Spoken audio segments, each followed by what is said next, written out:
உன்னை குழந்தை என்பதா, சிவபாலன் என்பதா, என்னை பார்த்து பார்த்து சிரிப்பதனால் பிள்ளை என்பதா?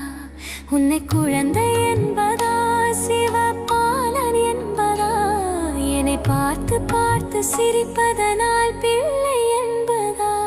உன்னை அழகன் என்பதா, அருள் வடிவம் என்பதா? உன்னை அழகன் என்பதா, அருள் வடிவம் என்பதா? சிவன்